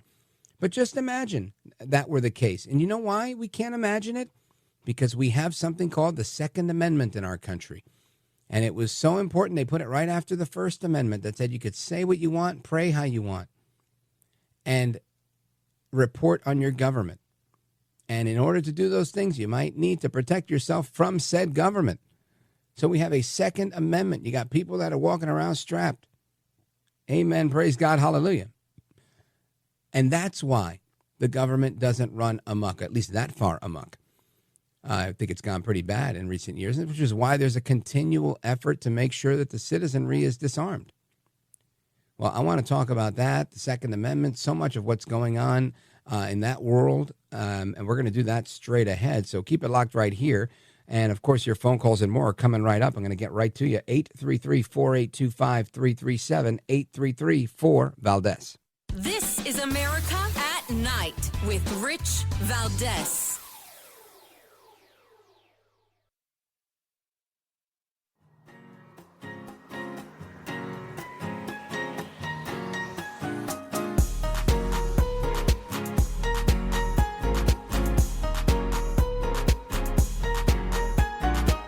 Call now, 833-4-VALDEZ. That's 833-482-5337. 833-4-VALDEZ. That's Valdez with an S. The executive order, called Protecting Second Amendment Rights, asks the Attorney General to look at ongoing infringements of the Second Amendment and then propose a plan of action.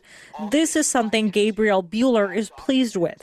He's the chairman of the Washington County GOP and says he has a strong sense of patriotism. It really seems to me like a lot of what's going on in that executive order has to deal with the infringements that have happened over the last 4 years. What Bueller thinks is an infringement, a gun violence prevention nonprofit thinks is just part of safety.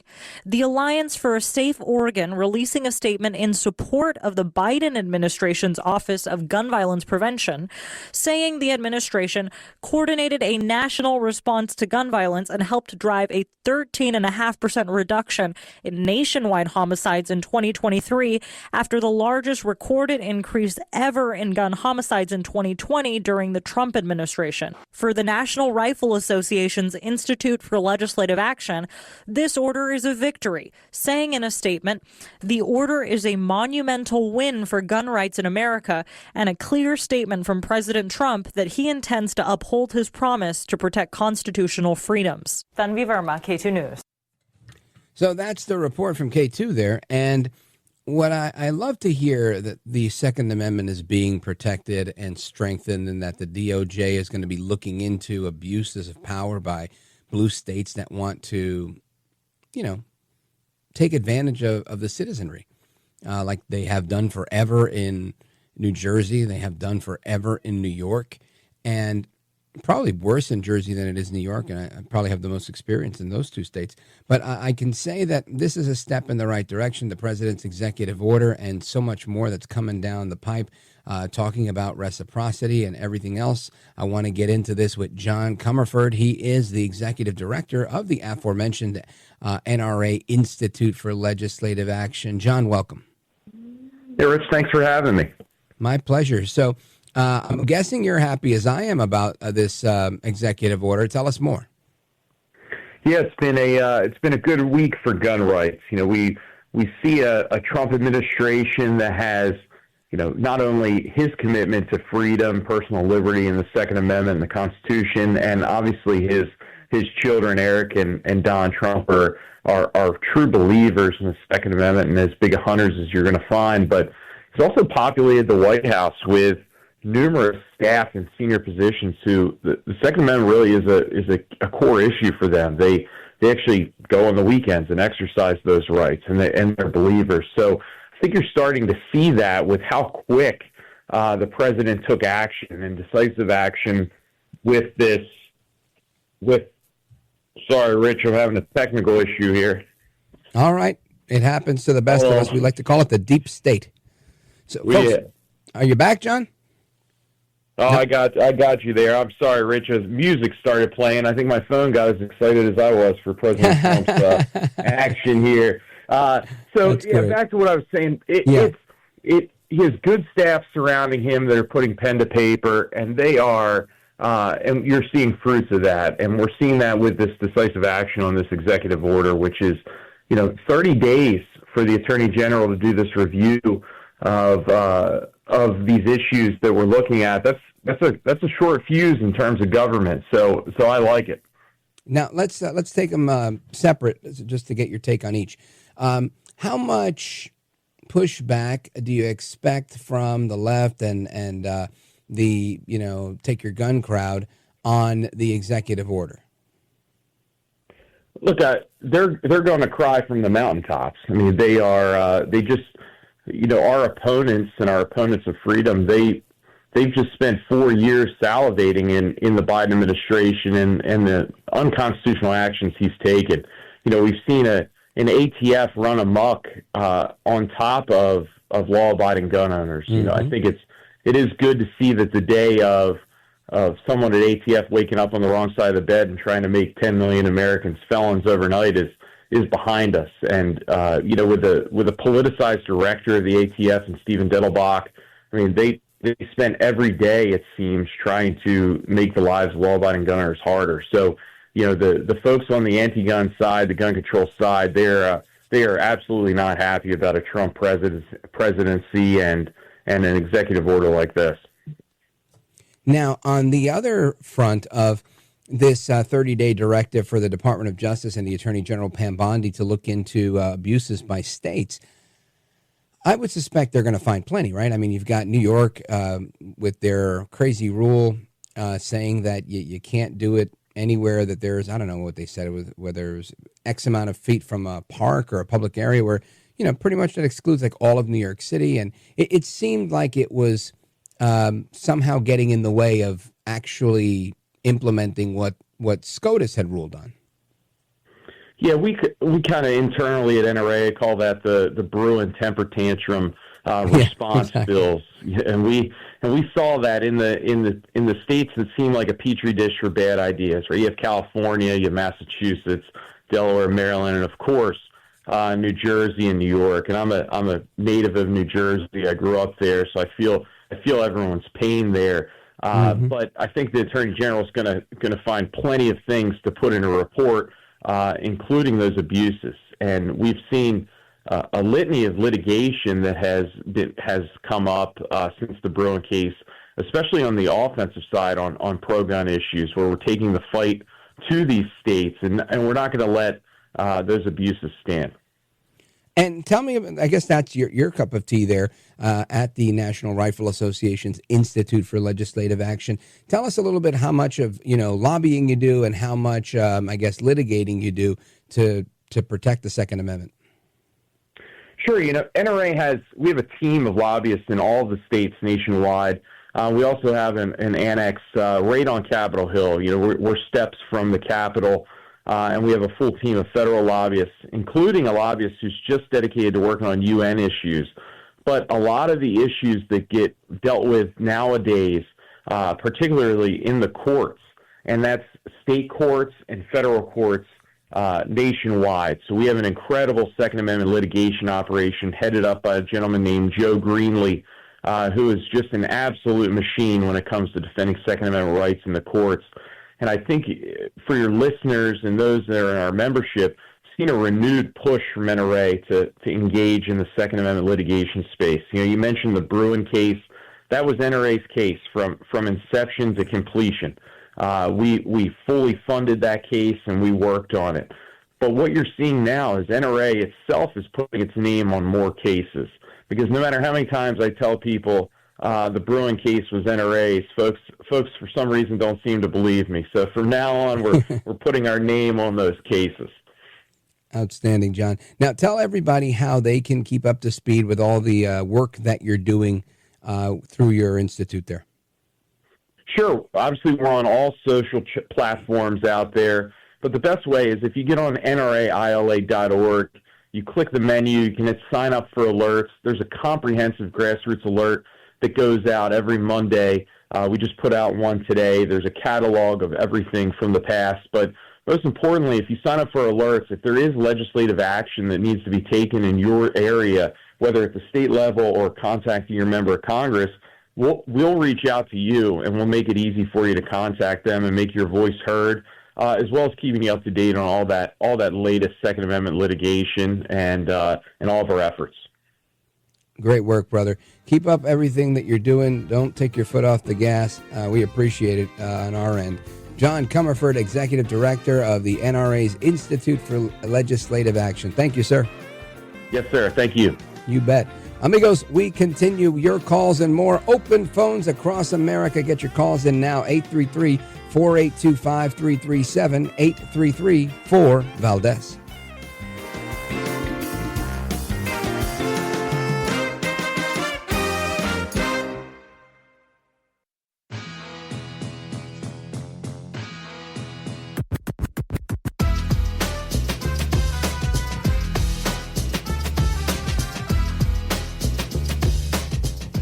You are educating the public, and the public is getting good information if they listen to your show. America at Night with Rich Valdez.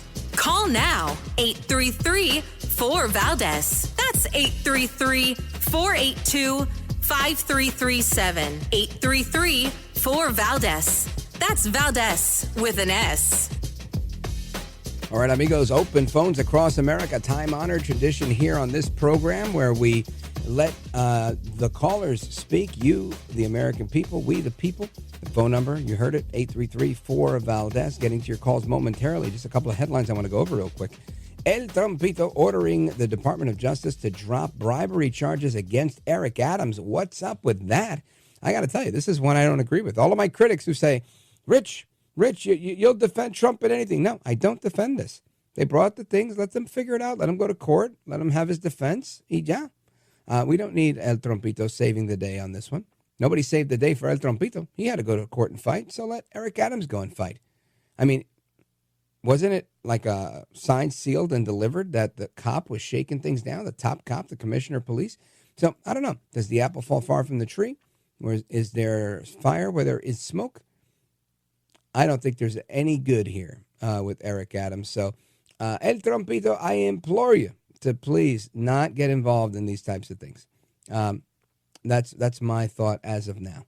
Let's see if somebody could change my mind on that one. Let me see. What else do we got here? There's no longer a ban on plastic straws. Trump reversed that. Amen. Praise God. Hallelujah.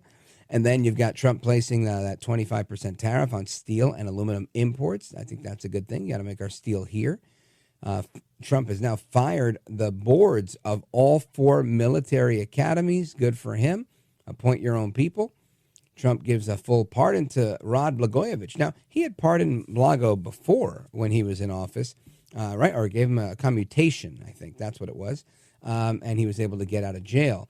And he was at the Trump rally in Madison Square Garden. Matter of fact, he was in the suite I was in. And we were talking for a while. What a nice guy. And he was telling me how difficult it was while he was in prison and what the Democrats did to him. And he was a Democrat, Rod Blagojevich. So actually, he agreed to come on the show. So we'll work on making that happen. But really, really interesting story that he has to tell. And he's got a book that's either out or coming out. So I'd love to hear more. And I'd love for you to hear more about this story. I mean, because it was a great conversation that we had. Let's see. Executive order suspending the enforcement of a ban on U.S. companies bribing foreign government officials to obtain or retain business deals. So guess what? Trump says you can't bribe foreign officials in order to get a deal with them. Wow. Who would have thought you need an executive order for that? Apparently you do when you're dealing with Democrats and the progressive left. And Trump tells Treasury Department officials to stop making pennies. Se acabaron los pennies. That's great. Anyway, plenty going on here, including another plane collision. One is dead. This happened in Arizona. And let me just see if I can give you a couple of details on that. I'm so sorry. I hate to talk about people getting killed and whatnot, but one person is dead after 4 others are injured in a Bombardier Learjet 35A veered off the end of the runway after landing at Scottsdale Airport, crashing into a Gulfstream 200 jet that was parked on private property, according to the FAA. According to initial reports, the Learjet's main landing gear failed upon landing, leading to the collision. Wow. Well, may they rest in peace. And guess who's back? Kanye West. Kanye West is back, and there's a whole lot of crazy stuff going on there. Maybe I'll get to it, maybe not. But I do want to go to your calls, and I got some more crazy stories here, but we have a number of people on hold that I want to get to, and I want to go to the phones. 833-4-VALDEZ. Let us go to our buddy Joe calling us from Salem, Arkansas, KSAR. Go right ahead, Joe. Thank you, Rich. While President Trump is getting rid of agencies, saving a lot of money, some of us are going to lobby to get rid of BATF. There's no reason why alcohol and tobacco can't be controlled at the state level. Mild regulations keep them out of kids' hands, but we got a really nice gallery in Horseshoe Bend. New place with all the latest in firearms. I mean, he's got a big stock, but you go in and look at them. You want to buy, like there's 3 I want to buy at retail for cash. But to make America can get great again if we can have some commerce and get rid of an agency at the same time. And it's there's no reason for it. They've done nothing but infringe rights. And I'd like to see rid of that for good. Now, on the Federal Reserve, 1913, 1916, income tax, all that needs to go. But, boy, I'm for auditing first to find out what kind of crimes have been committed there so they can answer that, then dissolve them. I'm with you. And, Joe, I really do. I really hope that Pam Bondi is able to identify crimes here and prove them. Because while you and me would look at this and say, this stuff is absolutely criminal, there is a degree of latitude people get, short of, literally like stealing money and putting it in their pockets, pulling a Sam Bankman-Fried type of thing. Government officials, bureaucrats, good luck. You're going to be hard-pressed to ever jail the Treasury Secretary. You're going to be hard-pressed to ever jail a president of the United States. Never going to happen with members of Congress, right? Because of the immunity that comes with working for the government, right? And that's the kind of the deal. You're like, hey, look, as long as I'm working on behalf of the government, if I do something that might get me in trouble, you get this qualified immunity that they give you. And nobody's going to jail. And not that I'm bloodthirsty to see people go to jail, but I feel that if there's crimes and we can prove them, they should be held accountable that way. The bigger issue is, are these just people that are bad at their job? And when I say bad at their job, meaning, they don't believe what we believe. They believe in a larger government spending more money. They believe 50,000 in condoms for Gaza is a good thing. Now, if that's the case, you can't even fire people for that unless, you're in a new administration like Trump is. But if it is a different case where we're now using condoms in Gaza and we can prove through emails or otherwise that we're going to send you 50,000 in condoms in the name of foreign aid through USAID if you in turn will do X, Y, and Z. And if they can prove that to be somehow beneficial to them personally, then that sounds like they're violating some laws. If they just make a deal with the United States overall, it could be viewed as an informal trade agreement. So this is why it's so difficult to, I think, put people in jail for these things, because in many ways, these people wrote the rules. They created these laws that they themselves, are violating the spirit of, if that makes sense. And Joe, great points. Always thank you so much for your call. I appreciate it, folks. We're going to get to the rest of your calls and more right now. 833-482-5337, 833-4-VALDEZ. This is America at Night with Rich Valdez. Call now, 833-4-VALDEZ. That's 833-482-5337. 833-4-VALDEZ. That's Valdez with an S.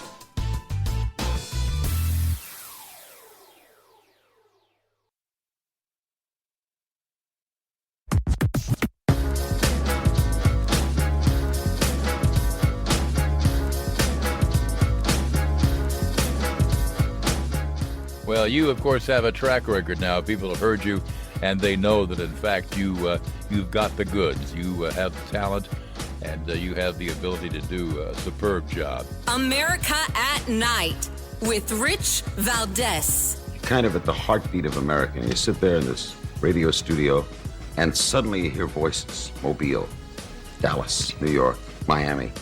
And there's kind of a conglomeration of America all in one room. Call now, 833-4-VALDEZ. That's 833-482-5337. 833-4-VALDEZ. That's Valdez with an S. It's open phones across America. Time-honored tradition here, of course. Started by the late, great Larry King. You just heard him. And, of course, maintained for 3 straight decades by the late, great Jim Bohannon. It's my pleasure to continue that tradition with you all tonight. 833-4-VALDEZ. I want to go to our buddy Antonio calling us from Montreal, listening on WVMT. My man, go for it. How you doing, man? I love your show, and I love the fact that you respect everybody and you give everybody a shot. And I just want to speak to your American friends, because I want everyone in the United States to know that the greatest ally that the United States has had and will always have are the Canadian people. And right now, I'm not a Trudeau fan. I'm not even a person that would advocate for him. But the Trump policy that was advocated today has caused enormous a vortex of nationalism. Trudeau is using that, and he's increasing his popularity, and the left is increasing its popularity. It's actually rich.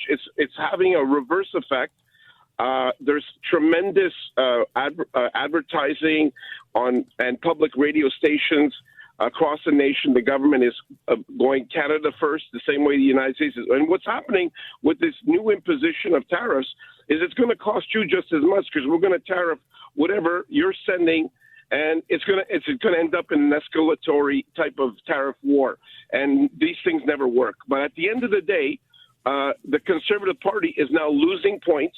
They are dropping in the polls because the Liberals are a machine, just like the Democrats in the United States. And I think that, I've supported Trump in his economic policy.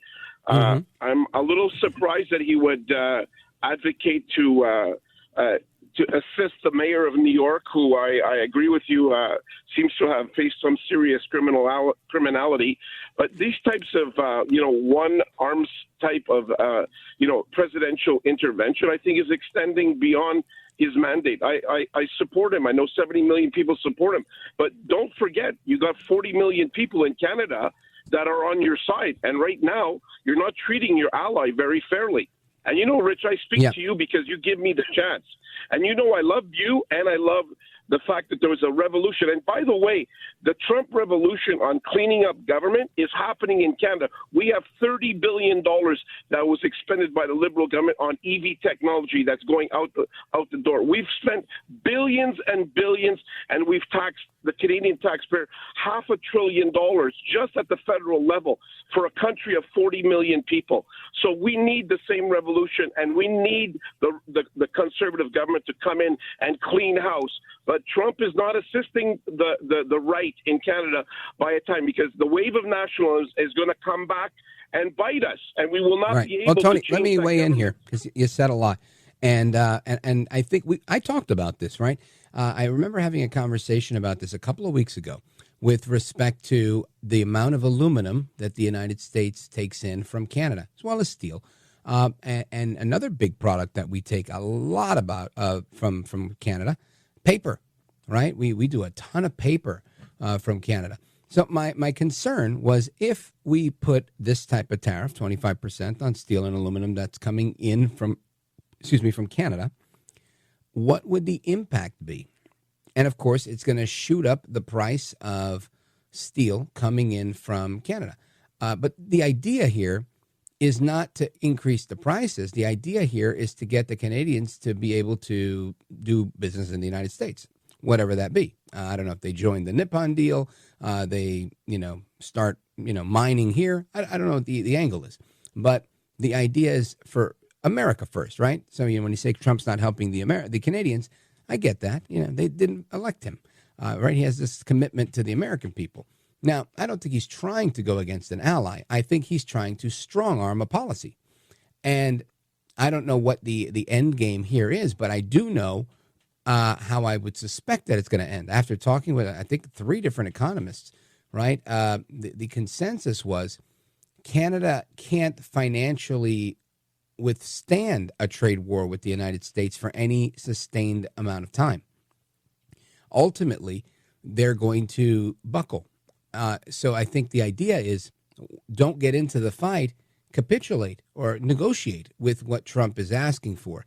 I think in this case, it's Trump really wants steel built in the United States. Now, this is one of those things. We saw this, right? The last 4 years, the same thing happened, right? This is the same thing happened.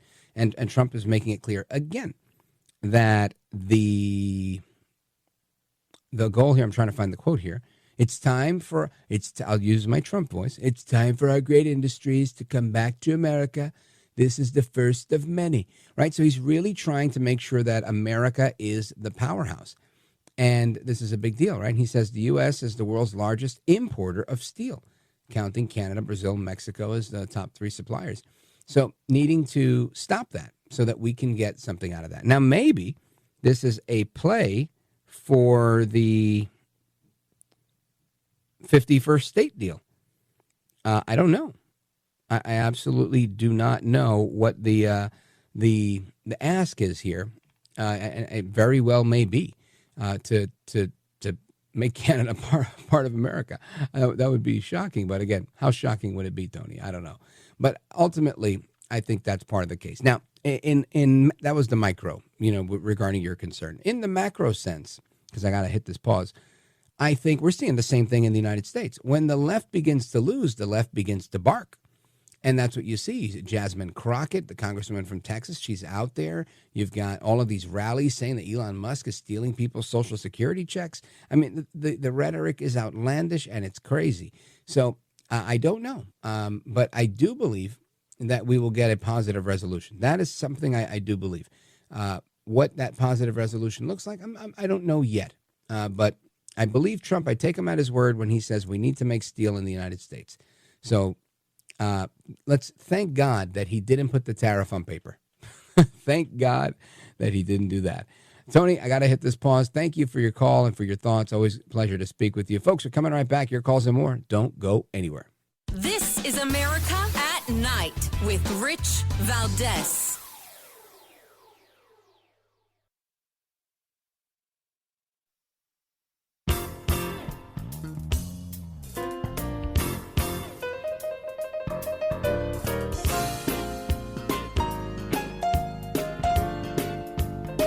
So earlier today, I saw Congresswoman Nancy Mace on Instagram saying, look, pray for me. I got to do something tonight. I got to make a big statement. I had no idea what it was about, but she made that statement. And what she came forward with was a shocking allegation of rape against her former husband-to-be, Patrick Bryant, saying that she was served 2 mixed drinks and was incapacitated, which she believes to be purposefully. And that a subsequent rape followed this. Listen to this. One night in 2022, I found myself at a property owned by Patrick Bryant and Brian Musgrave on the Isle of Palms in South Carolina. Business partners Patrick Bryant and Eric Bowman were both there. I was served 2 small vodka sodas, like this glass right here, 2 small vodka sodas, like anyone would have at their neighborhood restaurant. A short time later, I blacked out. I have never blacked out after having a vodka soda or any adult beverage ever in my life. It's never happened. But I know who has. The women raped on those tapes that I saw, the women raped that I spoke to over the course of the last year. The stories of these women were all too familiar. Now I know why. Now she knows why. I don't know the in and out of this. I'm giving you just the fact that this happened just about a little over an hour and a half ago on the House floor. Again, this is South Carolina Congresswoman Nancy Mace alleging that her former fiance is a rapist. And I don't know the genesis of this. I don't know if this is sour grapes. I would hope it's not. It doesn't appear to be. It seems like she really wanted to make a statement here. Why this was happening on the House floor, I don't know. I'm sure we're going to find out a lot about this tomorrow, but I wanted to give you the play-by-play as it was happening. And, of course, I want to get to your calls here. Brody's in Pittsburgh, Pennsylvania, KDKA, with a minute to go on the clock. Go for it. It's great to hear your voice. You know, Thank the introductions. I just want to say the big corruption thing that is broken, with the, that saw the light of all the money that we, filtered overseas and everything. I mean, Israel's our ally. I can understand that. When do you think we're going to see the light? I know you're not Donald Trump, but you have a lot of connections. That's a big bombshell. Do you think it's going to take a long time for that to really reach where a lot of people are going to filtering out all our tax money in all these places like, Colombia? Well, I think we're seeing it happen in real time, Brody. I think we're seeing the Doge team go in like we've never seen them go in before. And I think every day, Musk is announcing this many millions and this many millions saved. So I think before too long, you're going to see a lot more results. Brody, thanks for the call. America, hasta la próxima. Take care. Good night. And God bless you. I'm Rich Valdez.